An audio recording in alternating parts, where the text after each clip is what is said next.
In this episode of the Hospo Dojo podcast, I chat with Andrea Tranchero, Executive Chef for Barilla Asia Pacific. Andrea has cooked for icons like Giorgio Armani, Roger Federer, and Sir Richard Branson.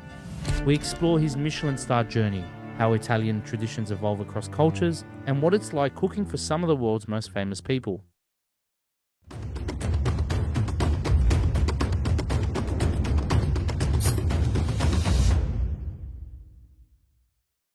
This episode is proudly brought to you by Food and Hospitality Week, a major event in Australia's hospitality calendar connecting 15,000 chefs, owners and industry professionals every year. Andrea Tranchero. Yeah. Beautiful. The Executive Chef for Barilla Group in the Asia Pacific region. Yeah, correct. Amazing. And how long have you been, so you said you started your journey in Australia? I started my journey with Barilla in Australia. Yeah, but before I was a chef in Italian restaurant, in hotels. So I started very early my career. And how old were you then when you started? 15. Wow. Now you ask me how old I'm now. No. We say, how young are you now? Yeah, so I spent all my career working basically in the restaurant, hotel, all around the world. And then 10 years ago, I have a opportunity to be executive chef for Barilla, in charge for Australia and New Zealand. Then 5 years ago, they offered me the position in Singapore, where I live in at the moment, and I'm controlling all the region. That's amazing. Become a little bit bigger. Nice. But Andrea, you've worked in Michelin-starred restaurants before across the globe, and how was the experience, from your current role as Barilla's executive chef? A very good question, because I believe you need to start, on the young age to make your base, right? And when you are confident, you can move on the next step. So I start with in Italy with the Michelin-starred because I feel it's a really specific job. Everybody are working very hard to reach the goal. Sometimes, the restaurant is busy, but the quality is not the same. Some problems, in Michelin-starred it's impossible. It means you are in or you're out. It's like, I don't know, if you're in the army, right? I heard you when you sat down, and I use that reference all the time. Yeah. You had your sleeves rolled up and you rolled them down, you're just in battle. Yeah. The same thing we say for our consulting services here Yep. at the Hospo Dojo is that we're not a battalion where we run the front line. We're like a squad of snipers. That's it. You call us in to do one job, and we're there to do that. So I totally understand exactly where you're coming from. Yeah. So I have this experience, of course, but then when I move, as you asked me, in Barilla, my role changed. Of course. Of course, in the beginning I was a chef because all my life.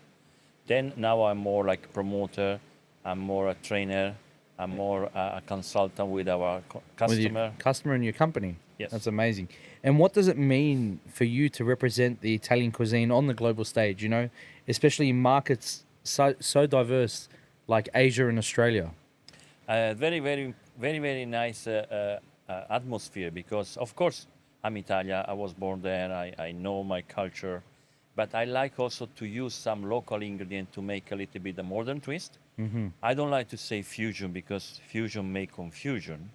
I like that. But I like to use some local ingredients that are close or similar to the one we can get in Italy. So, well, that's beautiful. And how do you strike that balance between staying true to the Italian roots, right, and adapting to the local taste? So that's by you using the local ingredients that they might find that's similar, right? Yeah. So when you say my country is wide, from Japan to Australia.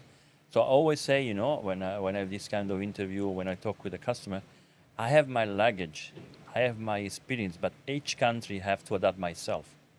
So the translation in the recipe that I use in Australia maybe are not good for Korea. Or the one I use in Korea maybe are not good for Vietnam. You have to localize the product. Correct. I think the balance is with the spices and with the salt. Because I believe as Italian we use more salt than Asia. For the fact in Asia most of the time they use soy sauce that is salt. So they don't put that's okay. They don't put the physical salt, but they use soy sauce to enrich the flavor. Yes.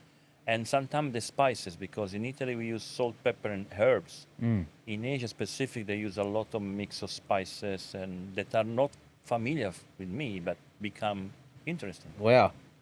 And what do you think is one recent Barilla initiative or recipe that blends tradition and innovation in that unique way? One of the battle that we have was like carbonara. You know, Yes. carbonara is I work for I'm a Barilla executive chef, but I work with the marketing team. Mm-hmm. So sometimes I have two hats: the Yep. chef hat and marketing, right? So I feel like carbonara is the name as a marketing name. People know, people will order, right? But specific in Asia, they don't use the same ingredient we use in the original Carbonara. carbonara. I give an example. I live in Singapore, so I do the project with a customer, and they ask me, chef, prepare the carbonara. The color of the carbonara on my pasta dish was yellow. And they say, no, it's white. I say, how could be white if you had the egg inside? So we were struggling, but the Yeah. market, the perception of the market, carbonara is without the eggs. So Wow. my recipe in the market will fail. So I say, we need to change the name. We make cream sauce or something, but carbonara. You can't use carbonara, right? 100%. You But you know what I mean? So sometimes I can stretch, sometimes I have to say not too much. well, that's that's it, and that's very important. I was speaking with one of the family members of Brown Brothers, and Brown Brothers is a very big wine company here in Australia. Yep. They're up to the fourth generation of family Wow. owners. Yep. 167 years. Wow. And we were saying the same thing that you're going through when they're developing a product. It's something they don't know. Yep. They say we can't just do it. And she had told me that they're late to the market with the zero alcohol product, Wow. but they wanted to make sure it was right. And Yeah. her perception was, Emma said, if it's not on my table drinking with my friends, then we're not going to have it. Yeah. Right. And that's the same thing that I believe you would see there too. Right. Yep. And that's I really I appreciate that statement, because there are some things that can't change, and there are some things, if I don't know, let's find out. Yeah. Right. And that's a great piece of insight. What's one timeless principle of Italian cooking that you think every chef should carry with them? What's one technique, what's one style that you think every chef should be able to utilize and hold on to? When you cook, specific in Italian cuisine or in general? In general, but something that you've learned from the Italian cuisine culture. Yeah, I think you need to first the ingredients. We always talk about ingredients more and more in the last year, because if you think about Italian cuisine, it's very simple, but they use very very fresh ingredients. And I give an example just to make it a little bit more easy to understand. I'm a little bit older, right, than you, right? You're still a young man. But when I started the journey, as I told you, I was very young. So I was born in North Italy, and I got the job in South Italy. Very different. I was 16, Wow. and when I eat in the restaurant, for lunch staff meal, I find something very spicy, and was the first time in my life, believe me, that I tried the chili. Okay. And I was 16, because in North my mother never used the chili, so I was Shocked. shocked. So what I want to say, in this day we know everything because internet, you travel more, but back on the day, really from north to south was totally different. Was very exciting, but when I come back after 4 months, I finish my summer season, I bring some chili in my luggage, Yes. and when I put on the table, my mom she tried, and my father say no. I don't know what it is. Wow. I mean, look incredible, but this is really a story. It's That's amazing. So you're saying, in if I was to translate that to a modern chef now, it's about being able to open your palate up more, correct. utilize the freshest produce, and let's hone in on the localization of things. And also, we always say Italian cuisine, we need to have a respect, right? So, for example, specific in pasta, we are running now the pasta championship in Asia to promote our product, also to teach in 1 hour, how to cook pasta in Italian way. So my key word is pasta has to be the hero of the dish. What it means this, if you go to the Italian restaurant, I order pasta. I want to have pasta with some ingredient. I don't want to ingredient With pasta. with pasta somewhere, Yes. right? The same if you compare, because I'm working here on the stage with pasta and pizza. The Italian pizza, the classic is margherita, just tomato and mozzarella. But now, in this day, people want everything on top Of the pizza. something they call pizza. So That's a nice piece of advice. Now you know you're very you're actually an amazing person, very calming, but you've managed to work for notable figures like Giorgio Armani, yeah, yeah, I Roger did. Federer, Yeah, I did. right? These are like phenomenal people that a lot of people look up to. What was it like working with them? Again, for the same principle, specific Armani, for example, right? We opened the first Armani restaurant in Ginza in Tokyo. I spent 10 years in Tokyo, and I finished my career in Armani. So Armani was very well-known brand, and they decided to create the building, Armani building in Ginza, that is a more expensive piece of land in Tokyo. And we need to create the menu for the Japanese customer, right? So I created the menus Italian simple, but then the day before the opening, Mr. Armani himself, he came and looked the menu and have few comments. For example, I give you an example, say, I want the restaurant like when I travel, I get home and I feel comfortable, like spaghetti pomodoro, tomato spaghetti. And I say, look, I don't know how to say, it's not the right place to present spaghetti pomodoro and sell for a fortune. Yes. So we need to adapt a little bit because, so we put on, our manager, for example, I put spaghetti pomodoro Armani selection Right. because he decides. So the manager was talking with the customer. This was Mr. Armani asked for the chef. Yes. So make a little bit marketing Wow. and, give I mean, And I totally respect that because it's very important to localize your products. Like, for example, when Starbucks launched in Australia, Yep. they failed in the beginning because they didn't have the flat white or the long black, that people are looking for.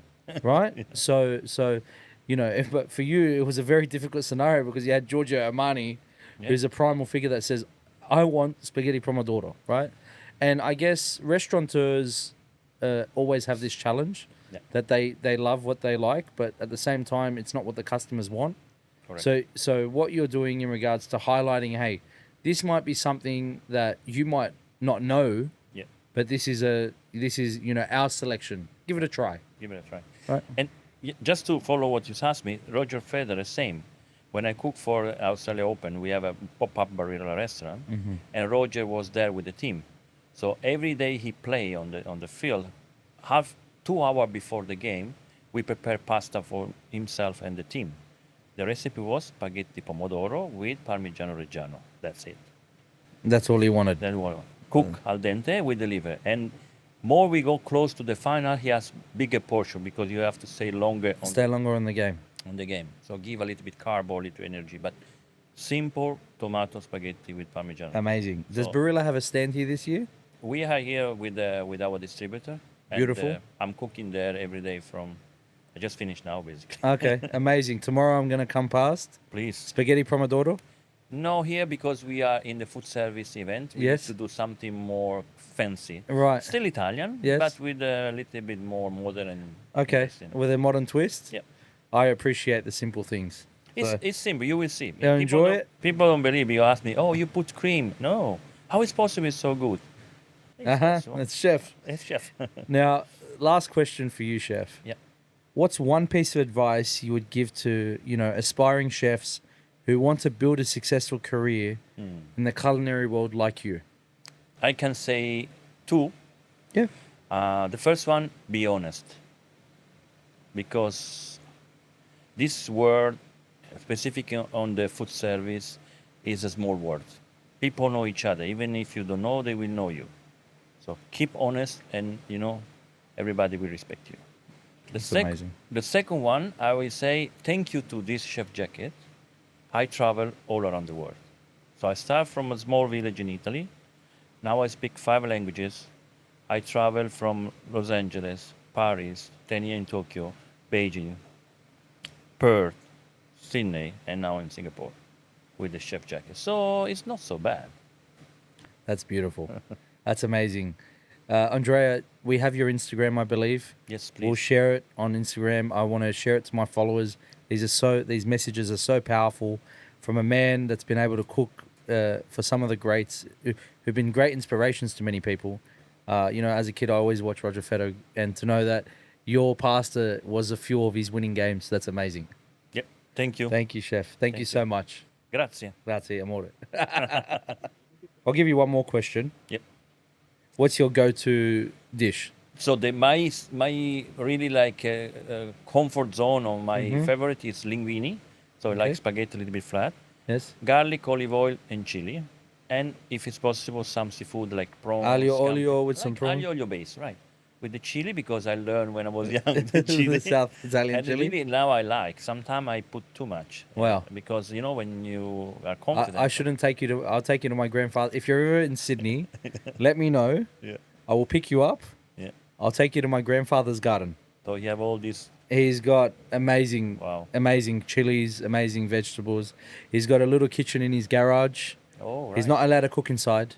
Okay. My grandmother says, "You make a mess, you cook outside." Okay. Right? Yeah. So we always cook Yeah. some stuff up in there, but that's beautiful. It's one thing that I loved about Italy. I was driving between Italy from Rome. I was driving to Tuscany. Yep. Massimo Torni, I think it's near Pisa. Yep. We stayed in a beautiful grotto there. Okay. And when I stayed at this place, the breakfast was just so beautiful. The cheese, it was all DOP, like it was phenomenal. And you could just really taste the authenticity and the simplicity in the food. Agree. Right? And even when you're driving and you stop at the grill house, the auto grills, this food is phenomenal. Like, honestly, it's better than things that I've ever seen before. Yeah. And it's inside of like a QSR. Yeah. And even when, I'm not asking you to comment on this. This is my personal opinion. And there might be some people that might, they can hear this outside. But when Italy took the stance on, the fake meat, for example, and they're like, hey, we get it. The world's doing it, but we don't like it. We don't like, And they did it from a health foreign board. Yeah. Because of the additives and all the other stuff. Right? I know there's some people exhibiting here and stuff Yeah. like that, and that's up to them. But Italy stay true to province. Yeah. And they stay true to product. And they love what they do, and they love the simplicity. And I think that's what's amazing.